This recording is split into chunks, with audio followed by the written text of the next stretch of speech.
This lockdown review was brought to you by 5 Hour Energy. Try it, and the next time TNA want to put over a group of babyfaces in a big important match, they won't win only because they got help from a crooked referee.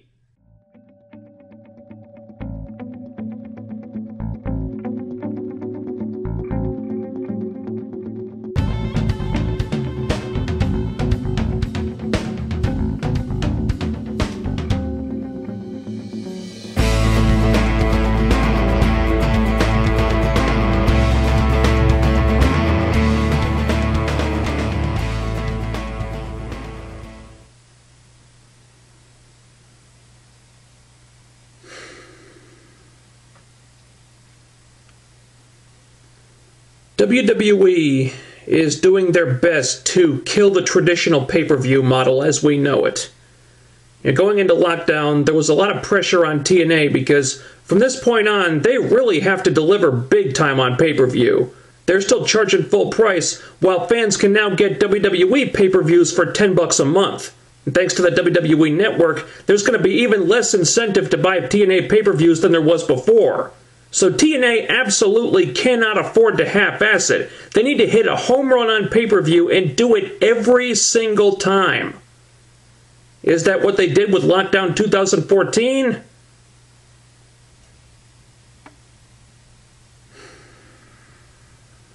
Let's just get into this. Okay, someone help me out here because I am really confused. First, the Bromance lose the tag team titles to the Wolves at a live event in America.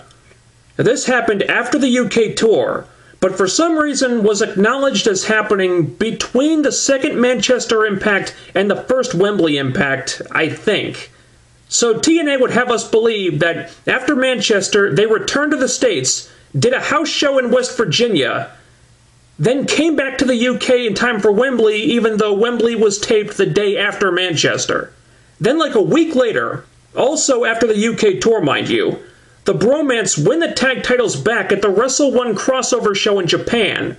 This title change was acknowledged as somehow happening between the first and the second Wembley shows, even though those shows were taped on the same night. You figure that one out. Also on that Wrestle 1 show, Austin Aries lost the X Division title to Sonata, but on the second Wembley Impact, TNA point out that the Bromance won the tag titles back at the Wrestle 1 show. That show has now happened, so the Bromance are once again the tag team champions, but Austin Aries still has the X Division title, even though the show he lost it on has already happened in the future, but somehow in the past.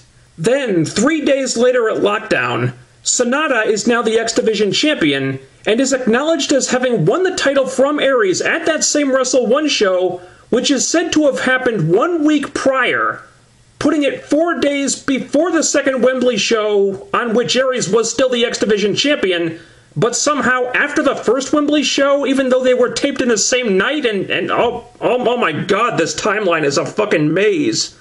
This is unbelievable. This doesn't make any sense. If the Great Muta is really such a huge international superstar like Mike Tenay said, then why on earth did TNA do absolutely nothing outside of a little graphic on Twitter to advertise that he was going to be on this show? You've got this guy with some name value, who's a legend in the business, who longtime fans probably remember, who might have helped you lure back some of those older fans, some of those former WCW fans who tuned out over the years, and you do nothing to get the word out about it?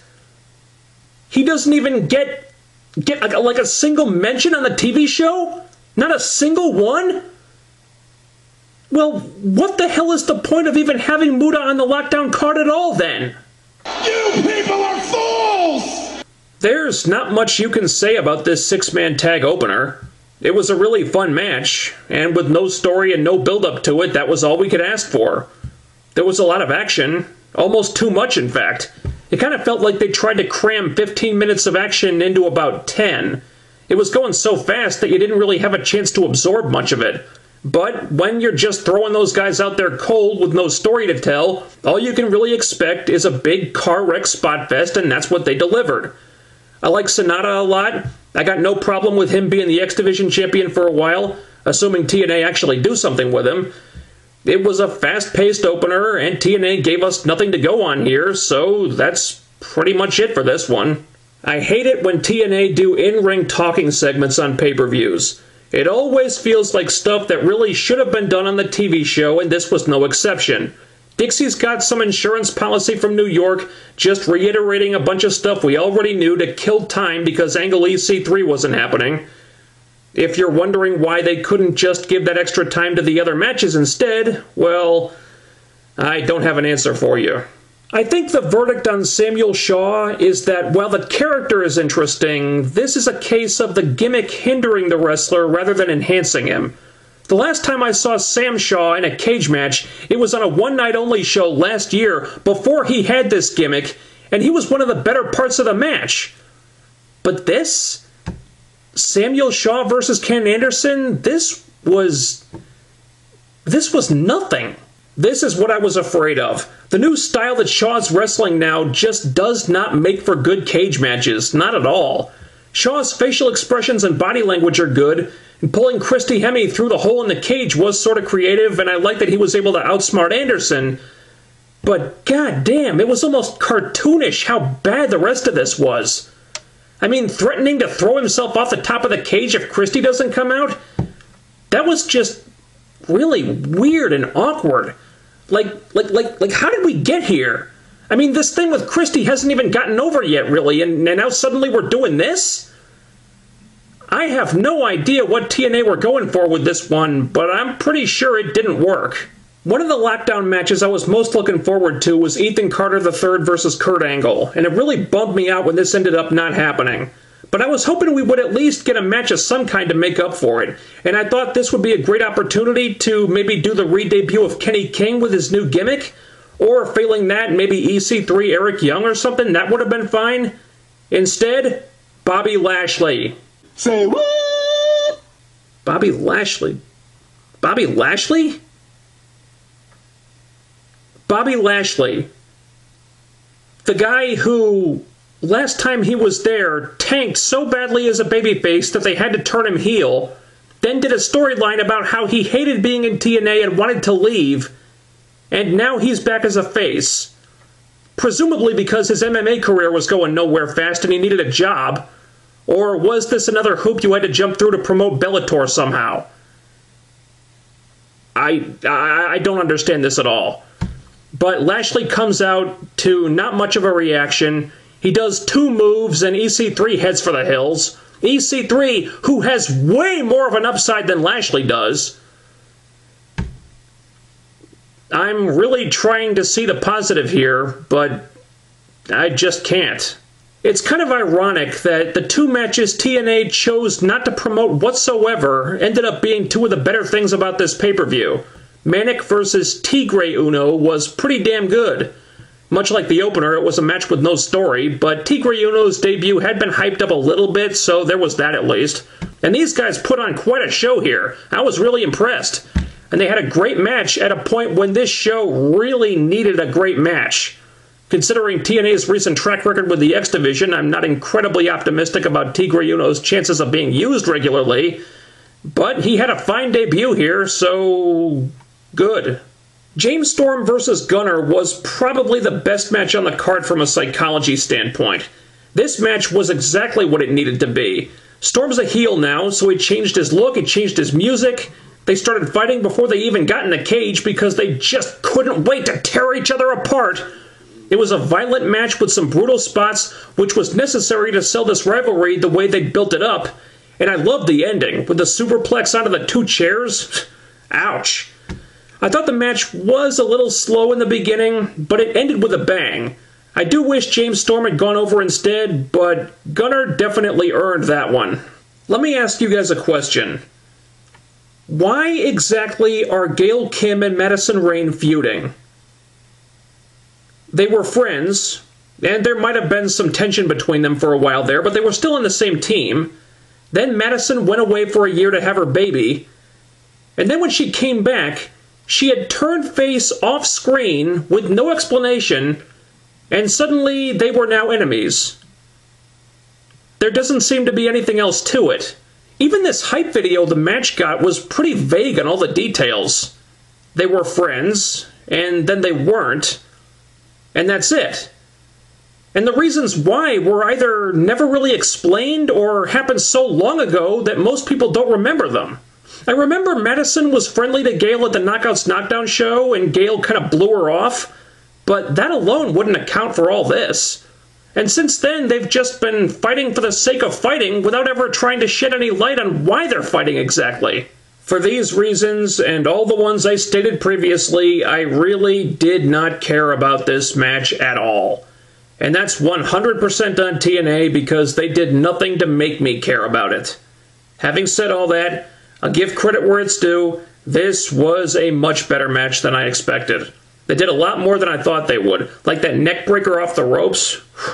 Man, I had no interest in it. The live crowd sure as hell didn't either, but I won't discount the effort the women put in here. This was a good match. Madison Rayne, the wrestler, is much better as a babyface than a heel. This was almost certainly her best match in TNA, and you guys know how I feel about Madison. So if I'm saying that, you know how serious I must be. She even made Lady Tapa look like a chump at the end there. I appreciated that. And kudos to Gail Kim, too. I mean, TNA may push her to the point where it gets kind of ridiculous at times and the other girls get overshadowed, but she almost always finds some way to deliver the goods when you put her in big spots like this, and like it or not, that's why Gail gets pushed as much as she does. I didn't care about the feud all the way through, but it did end strong, I won't deny that. However, I really hope that was the end of it, because one inexplicably good match here is not enough to reignite my interest in this division, not by a long shot. It is time to go in a new direction now. This Thursday, I damn well better see a new knockout on my screen. It can be Santana Garrett, it can be someone we haven't heard of, but I want to see at least one new knockout. Not a returning former knockout who's already done everything she's going to. Not Madison or Gail starting another feud with ODB or Velvet. But a new, fresh face in this division. I will accept nothing else, TNA.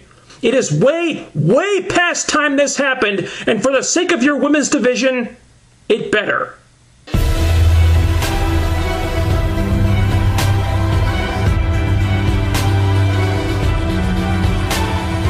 I'm going to be generous to Samoa Joe versus Magnus. I thought the match itself was okay. It wasn't great. Joe gassed out pretty quickly, but I thought it was okay. And even though I wanted Magnus to retain the title, if he had just tapped out when Joe had him all wrapped up, I would have been all right with this. I really would have. Then Abyss happened. Ladies and gentlemen, I'm afraid I've got some bad news. With the way they had built this up, for my money, there were really only two ways this could have played out that would have felt like the writers weren't just bullshitting us. Either Joe wins the title, or Magnus somehow finds a way to win on his own, not necessarily clean, but in a way that would put the paper champion stuff to rest. Leave it to TNA to give me what I wanted in a way that made me regret wanting it in the first place. Here's the problem. TNA wanted Magnus to retain the title. Unfortunately, they had painted him into such a corner by now with this impotent paper champion stuff that the only way he could realistically beat Joe at this point was if they pulled some kind of Deus Ex Machina out of their ass. So here's Abyss pulling an Undertaker coming up through the mat as if that wasn't the most random ass thing on earth and what? So Abyss disappears from TV. He goes off to find someone who understands him, and that person is Magnus? A character that is about as different from him as he could possibly be? I don't even know what to say to that. I mean, maybe it would have come off better if the crowd had reacted differently, or reacted at all. But if the fans in attendance weren't chanting bullshit, they were just sort of deflating. That's not good, guys. And I don't know what made you think it was going to be. I'm at a loss here. You're going to have to give me some time with this one. Holy shit. I will not participate in this charade this evening. From a pure Carnage standpoint, I was satisfied with Lethal Lockdown. It was the only match all night that the crowd was semi-awake for. That in itself is a victory. So TNA definitely made the right call having this end the pay-per-view. The Jeff Hardy thing almost ruined it for me, though. So Dixie banned Jeff Hardy, but not Willow? Is that the deal? TNA, that angle was stupid when WCW fired Booker T only for him to come back as G.I. Bro, and it was stupid here. How does changing his name and his persona void the suspension? Dixie suspended the man, not his gimmick. Under that Halloween costume, he's still Jeffrey Nero Hardy, and that's the guy who was suspended. This makes no sense. But the way he just appeared on the top of the cage and then dove onto everybody, that was pretty cool and theatrical and stuff, so don't ask me why, but I accepted it. Then Dixie brings out her New York insurance policy, and at this point I half expected it to be Vince Russo, but it's Bully Ray. And when Bully didn't immediately start fucking shit up, you knew he was turning face. Zero suspense there. But I was actually okay with that, because the most recent iteration of his character had done absolutely nothing for me at all. So if they just want to ditch all that crap and make Bully a face again, I'm fine with that. Your Bully stops Bobby Roode from putting MVP through a table, helps MVP get the pin, so the babyfaces had to cheat to win this match, but you know what? Fuck it. I didn't even care. This was a swerve I actually liked. They hit the reset button on Bully Ray, they gave the overexposed Dixie Carter character a break, which was really needed. It might have been overbooked, but some good things did come out of it regardless. And ultimately, Lethal Lockdown was going to make or break this pay-per-view in my opinion. It was teetering on the edge for a while, but in the end it helped save the show for me. The six-man tag and Tigre Uno's debut were good, Gunner Storm was solid, the Knockouts match exceeded my expectations, and Lethal Lockdown gave me the outcome I was hoping for. I will make no excuses for the other stuff. So Lockdown was not the blow-away show TNA needed to deliver, but I thought there was more good than bad. Unfortunately, with the WWE letting the genie out of the bottle with the WWE Network, more good than bad is not good enough. It's just not. And one more thing. For the love of God, TNA, no more pay-per-views in Florida. This crowd was the shits. Whoever made the call to have Lockdown in this market needs their head examined. It's like, well, the cast members in the Impact Zone are always dead, so let's see how loud these Florida fans are when we make them pay for a show they get into every 2 weeks for free. And how'd that turn out for you? Not well. Not well at all. The Florida fans suck. Do a pay-per-view in Chicago or Salt Lake City. Do one where you know the fans are going to be loud for a change, TNA. This stuff is not that complicated. It's really not. You just try so damn hard to make it that way. Over. Out.